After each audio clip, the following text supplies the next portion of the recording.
know mine eat their lunch now. I pack their favorite sandwiches on their favorite bread.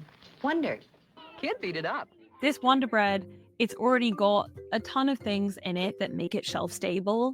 Add the packaging, it's going to last you for a week or more, or maybe even longer. It was a huge game changer in American culture. The war was starting, the economy is really hard up. You have this thing that's going to last you for a very long time. It actually created a supermarket culture. And really, decades later, we can see it created this huge shift in how we shop and eat and live in this country. By 19 All right, Brandon, why do companies want food to be chef stable? Because they want it to last. So it's if you give you something, it'll hold its value on the shelf while people are consuming it. And so it's not like it's a lot of wasted money. So if they give you bread and it lasts one day, you're gonna have to get another shipment of bread the next day. You know what I'm saying? So Who benefits from that, from who benefits the most for being chef stable? would it be the company or the store? I guess the company would benefit more, but the store does benefit too. To Just because the me, store is a middleman. But go to ahead. me, the company and store the same people. I'm talking Kinda. about the consumer or the Oh, person who's oh, selling it. it's not the consumer. The consumer is the one that's suffering, in my opinion. So Why? we don't necessarily benefit because it'll be better for us long term and short term if we had bread that doesn't last that long, but it has good ingredients in it. Okay, let me see. Let's go. 1930, mass produced loaves made up 30% of the average American's diet, which was a higher proportion than any other food. But scientists started to see the results of eating this bread that had all of the nutrients removed from it. Around the start of the Second World War, we started to see people developing diseases with quite worrying symptoms. There are diseases like pellagra, which has symptoms of dementia, or beriberi, which has symptoms of paralysis or losing the feeling in your hands and feet. People also had rickets, which is the weakening of bones, iron deficiency, birth defects. In response, the US government collaborated with manufacturing companies, including the Wonder Bread manufacturer Continental Baking Company, to produce and promote these more fortified versions of Wonder Bread. That's why you can help yourself grow bigger and stronger 8 ways with Wonder Bread. Grow bigger and stronger 8 ways. While this didn't make ultra processed white bread as healthy as a whole grain, it did prevent people from developing diseases, which is capitalism at its finest. Each delicious slice. Okay, the lady said they was making bread. They stripped all the nutrients out the ingredients. Yeah. Had a piece of bread, but the bread was empty bread. Right. It could not support life. So after the scientists did the studies, they said, let's enrich the bread. So what's enriching, Brandon? Adding valuable stuff to it. So adding nutrients to it. Adding, or you think these Natural? No, they're are not natural. Okay. So they added nutrients to it. Now everybody just had a base level. They don't get unhealthy. We talked about bread. How do you make bread? You asked me that when we was doing that Subway video where we talking about Subway bread. In Water. here. Okay, go ahead. It's in here. Brandon, you good too. Brandon memory working today, y'all. Supplies protein for muscle, minerals for strong bones and teeth, carbohydrates for energy, vitamins for nerves, all vital elements for growing minds and bodies. The point of ultra processed bread is really a business opportunity. It's something that was scalable, that's developed for convenience. So, what are the ingredients in a typical loaf of ultra processed bread? So, first we have tartaric acid. No. This is an emulsifier which is used to make bread smoother or fluffier and to stop ingredients from separating. Emulsifiers are generally believed to be safe in small quantities, but gut health experts worry that the combination of water and oil that's used to make this may wear down the gut lining in a way that can make you susceptible to digestive issues and digestive diseases. That's crazy. Next, we have. All right, that's a chemical. Yeah. Now, I think I just thought about it. Bread got 3 ingredients: flour, yeast, and water. That's Right. it. That's it. That's how you make bread. but they add this chemical as a emulsifier. Brandon, do that sound like some space shade stuff? Yes, it does. Emulsifier? And they said it make it more fluffy. Bread, if you make bread, it's fluffy enough. Do we need it more fluffy? Oh, Brandon. Ask all the black women living. They can't eat no hard bread, Brandon. You know they can't eat no hard bread. Huh? Okay, but I'd rather eat some bread that's a little tough, but it's really healthy compared to some fluffy bread that just melt in your mouth, but it's eating your stomach lining up. So Texas Roadhouse bread. So your wife would pick Texas Roadhouse bread over bonefish grill You talking bread about the Texas Roadhouse, the kind of one with the butter? Yeah, she'll pick that one. Yeah. versus why? Just because it's softer, it's got more flavor. I can't remember how the bonefish grill one is, but So it's got Brandon, sugar. Go ahead. so Brandon just answered his own question. The bread ain't soft enough, Brandon. You gotta use emulsifiers to make it soft because your wife will buy it. But that's not the ish. That's not the answer. It should be, let's pick the right one. Let's pick the healthier one, because, and I'm going through similar thing with my daughter. I'm like, you don't have a problem eating Starburst or Reese's or any of that kind of stuff.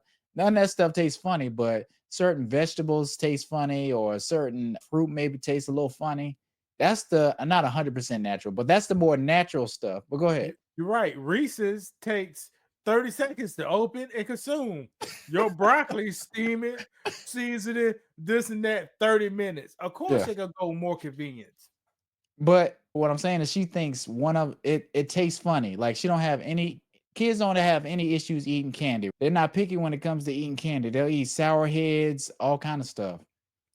Maybe they taste, Brandon. Maybe she don't have enough experience in life, Brandon. But or I hated spinach. me too, as a kid, yeah, for sure. And now I at least eat it.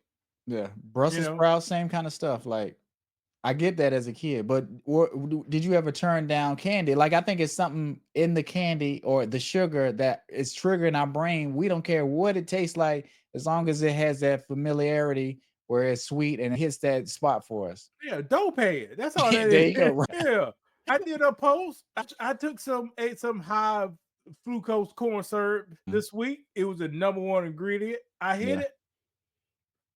Damn, I got a little high, a little bit. I think you were saying you cut it out for a long period of time and then reintroduced it in your system. Is that what you were saying? No, I've been trying to eat more healthy stuff. Okay.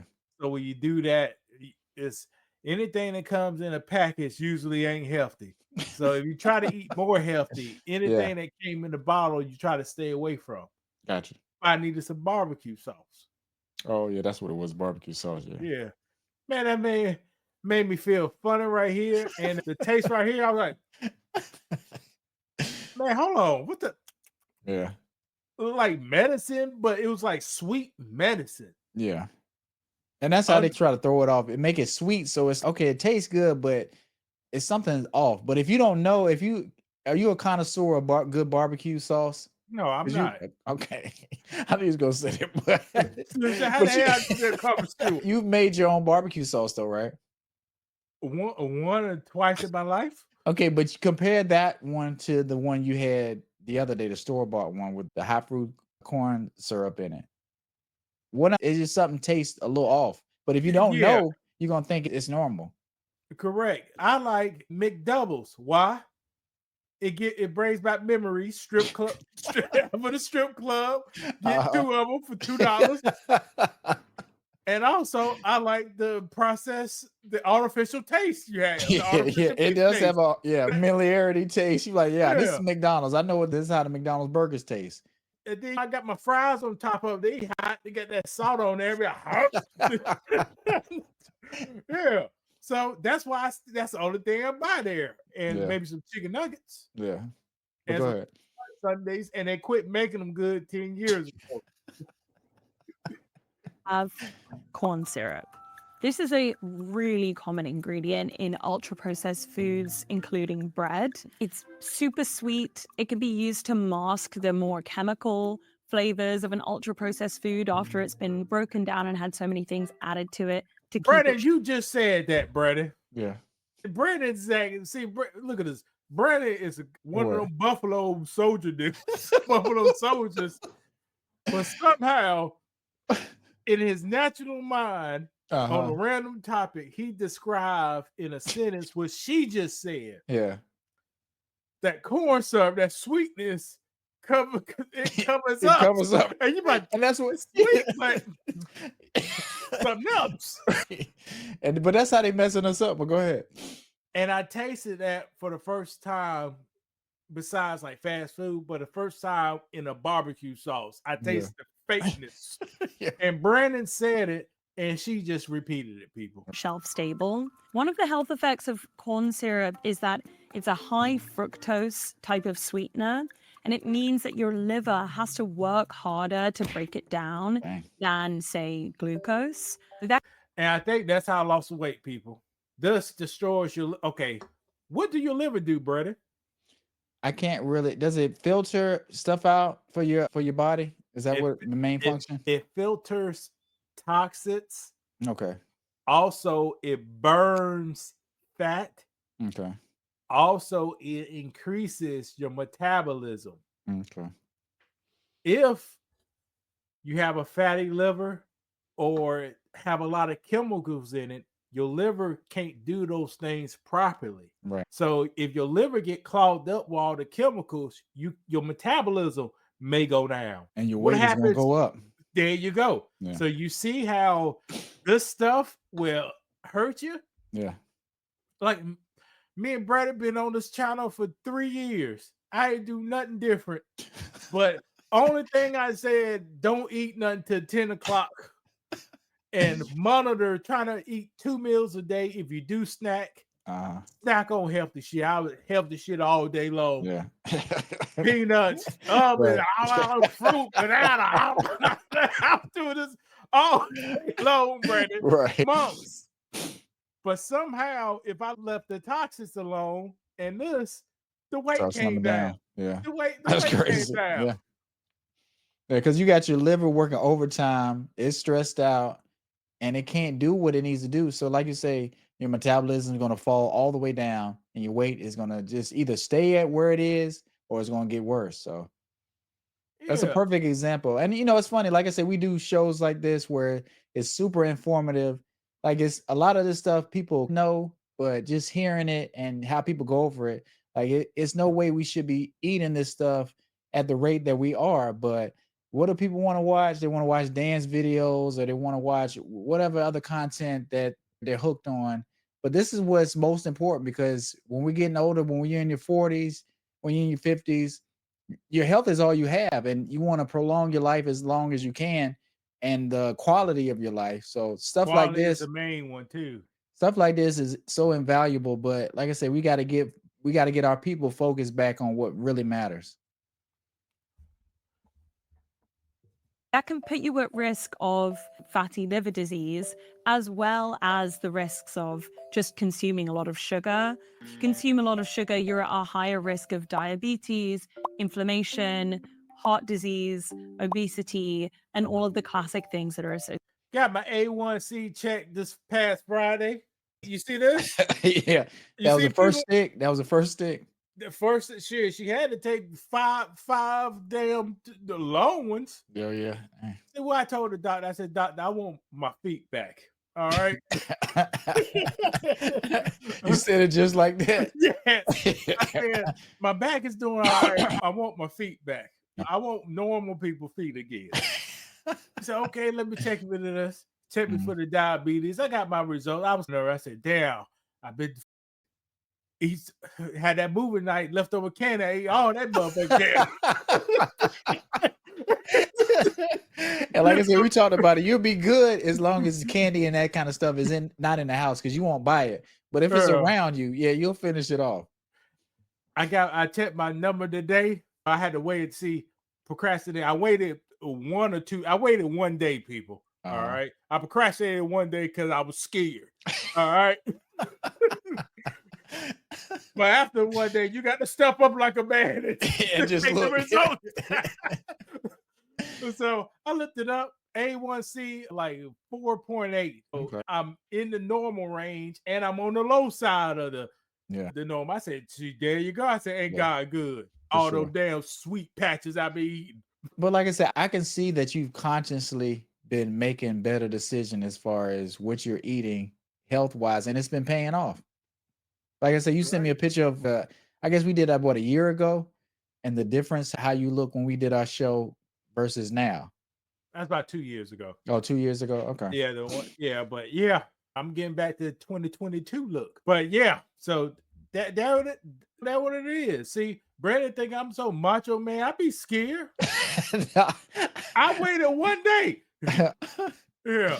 So But that's I think that's Yeah. normal. Like I say, you want the results, but you like, shoot, am I ready for the results? Because if it's good, okay, but if it's bad, then what's the next step? So that's something to dread. But you did the right thing. A lot of men don't go to the doctor. I said I gotta set me an appointment because it's been long enough. I haven't had a checkup in a while, so I need to try to get me a checkup and see how my blood work is. Because I always say I'm pretty healthy, but it's only one way to really find out. You have to see what your numbers are looking like and what's your blood looking like. and make sure you get the PSA. And obviously, that's another thing I gotta tackle.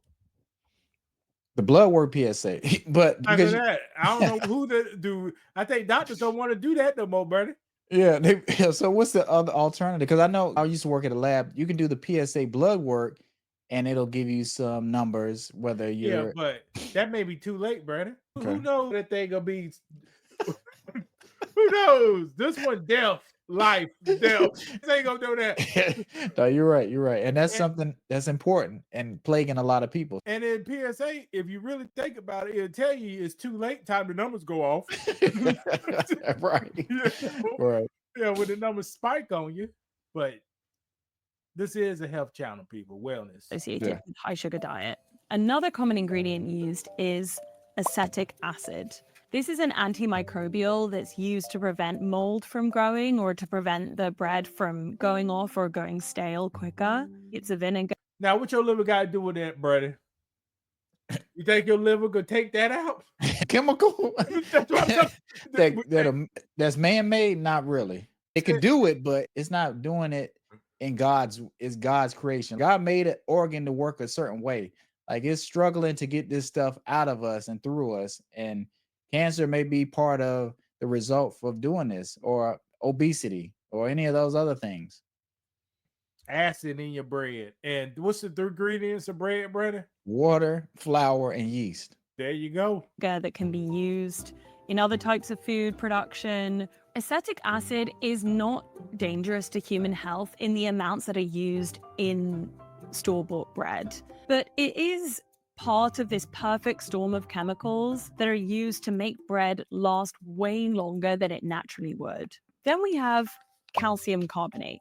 This is a dough conditioner which is used to improve texture and shelf life of ultra-processed bread. So on its own, calcium carbonate is not that bad for you, and in fact, it can be good for you. The issue with calcium carbonate in ultra-processed bread is that it's making something inherently unhealthy quite enticing. Another common sweetener in ultra-processed bread is molasses. This is something which is quite popular with home bakers too. It's a sweetener that has a low glycemic index, so in theory it would be healthier for you than a refined sugar. It can still spike your blood sugar, especially if it's used in an ultra-processed bread that you're naturally going to eat a lot of. Ultra-processed food drives people to eat more of it. Another ingredient that you will see on Ultra-processed food drive people to eat more. I feel that. I did that Brandon. today. Go ahead. Today, Brandon said, "Shit, Jack in the Box got Jack in the Box got something on sale. Put the Jack in the Box 1 o'clock.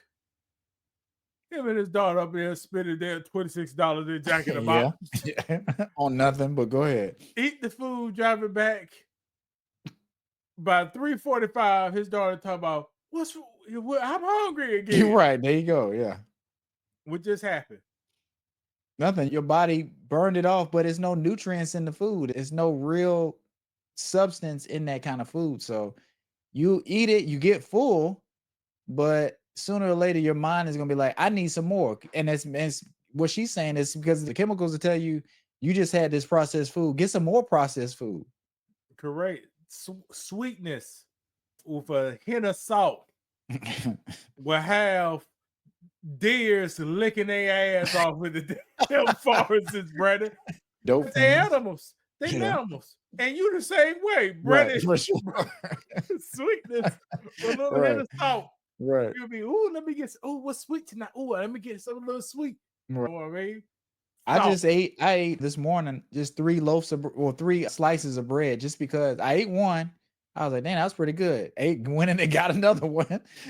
I was like, let me just get one more slice of bread. But something in my mind was telling me I need some more of that. And it was the sugar. It was the sugar in the bread. In the 1950s, this woman said 30% of America's diet was bread. And in 2025, Brandon ate 3 slices of bread at the house. What restaurant you went to, Brandon? What you mean, today or yesterday? Yesterday. Oh, we got some from Mission Barbecue, the beef brisket. Okay, what did you get? Just brisket and fries. We just got brisket and bread, processed bread, and he had some bread to go with. You had the brisket by itself? I had the fries, the brisket, and did you make a sandwich? Some black beans. No, I ain't make no sandwich. No, I did eat some rolls. We made some rolls too. I had some. 30% of Brandon's intake, and that bread just got sprayed with chemicals. Right. Huh? So does the bread need to say it's organic, or like what labeling should we be looking for on bread? No, because it's just all the bread. Huh? You look at your ass. If it look nasty, it's probably healthy for you. Or hard, like you say, if it's hard bread. Yeah, if you need a knife to cut it, it's probably healthy for you. That's funny. That's true though. Yeah. How many chemicals these things? Look at all these chemicals on here. She ain't for bread.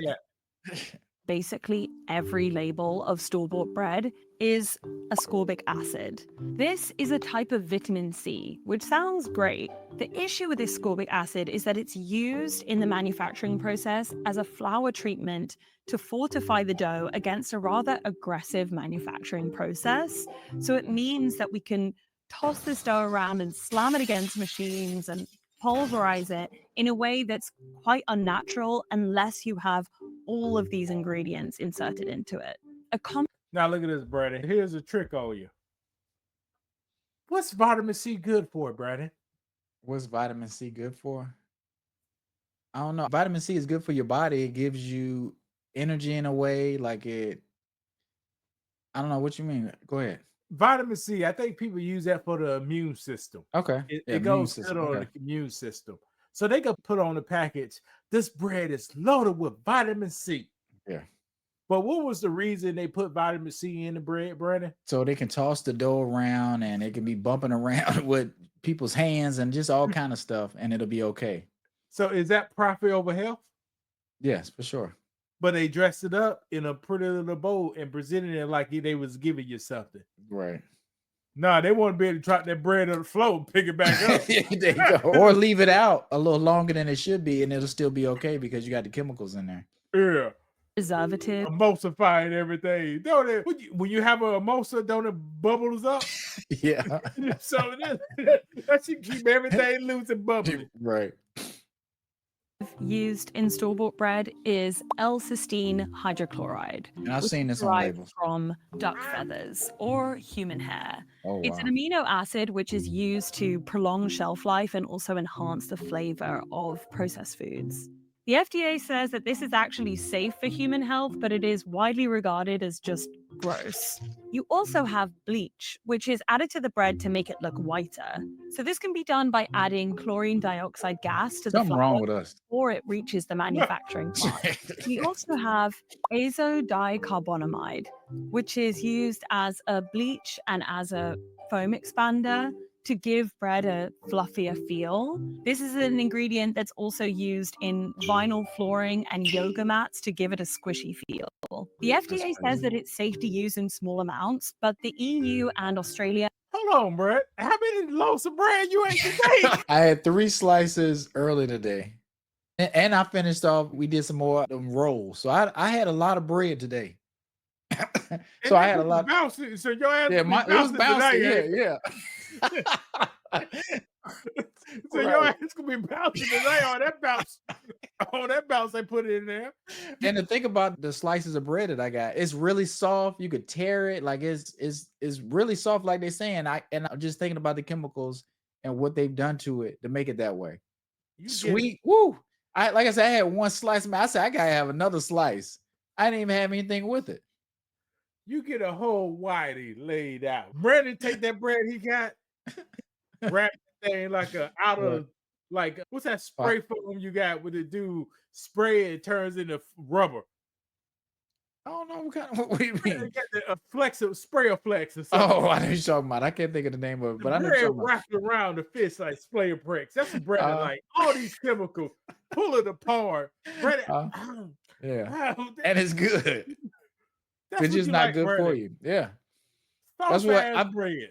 All that sugar is triggered my mind to like that and want that. Every time Brad pick up a biscuit, he think it's a cloud. He's biting into a cloud and gay shit like that.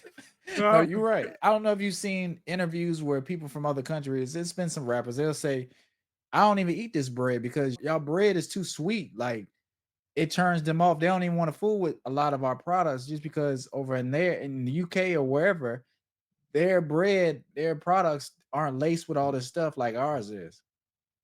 And we wonder why we have high obesity rates or just a lot of kids with ADHD and behavioral issues. Like it's hard to function as a regular human when you got all this stuff in you.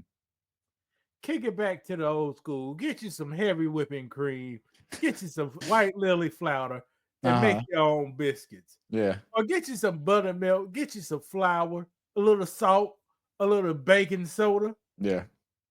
And make you some biscuits at the house. People not doing that. Now, your biscuits would just have a tenth of the chemicals. It's still gonna have them in there. Yeah, but you'll have a tenth. You won't have a whole collection. What have you made biscuits lately? Like, when's the last time you made biscuits? Because I made some from scratch. I made some from scratch and did a video a long time ago. But when I made it, I tried to use this is when I was vegan and I was using cleaner ingredients. So when I made it, but I wasn't using anything. I just was using I'm using alkaline. Use alkaline. Okay, I think I did use vegan butter. So that technically that's not. But hear me out. I'm just saying the biscuit doesn't taste the same Church's biscuit or a Hardee's biscuit. It just tastes regular. It just tastes plain. You can add flavor to it, and you can add different things to it. But that's the issue. Like we have a lot of sugar and chemicals in our food. The issue is, he said he made a vegan biscuit. Think it's supposed to taste like a Crisco biscuit. man, you ain't gonna taste like that. Ain't no Brandon making a gluten-free biscuit. It's gonna taste good. And blame it on the biscuit. It wasn't bad, but my point is, it's a whole different experience. It just tastes like clean bread. So it don't have I don't know. It's hard to explain, but my brain was like something. This is not what I'm expecting. So you get what I'm saying? Like how you put it, it's funny. Between Bojangles biscuits and homemade biscuits. Bojangle biscuits, a big booty butt popping on the screen. Homemade biscuits, booty, your face popping. You know, you can't touch. That's okay. So, brother, which one you ready to have? The one that I could touch at home. Oh, okay. There you go. So both of them will get. Hey, ooh, look at that. Woo. But one is a little better. Yeah, I got you. Yeah, it's got a little more. Is the depth in flavors, taste is better. Yeah, and it'll make you want to eat 1,000 again. All right. There are a lot of issues that's facing the Black community, from relationships between mother and father and the failure of passing down standards, integrity, and duty, from the lack of education or the debt load from higher education. Go to school, they say, but no opportunity on graduation day. From incarceration to low-skill occupation that marches in gentrification. Well, The time has come. It's time for a change. My book, From Zero to 200K, will outline the steps I use to change my social and economical status. Learn the steps I took to lower my expenses. Learn the steps I took to increase my income. Learn the steps I took to increase my credit and keep a good credit score. Learn about how I generate wealth. Most importantly, how I got God involved in my life. By the time you finish this book, you'll be ready to control your finances with a renewed vigor, knowing that you can accomplish your goals if you apply yourself and make good decisions over the long term. From 0 to 200K with faith, relationships, strippers, jobs, college, hustles, and heartbreak taught me about finance. It's a must read for every Black person in America. Hit the link below and let's get to work.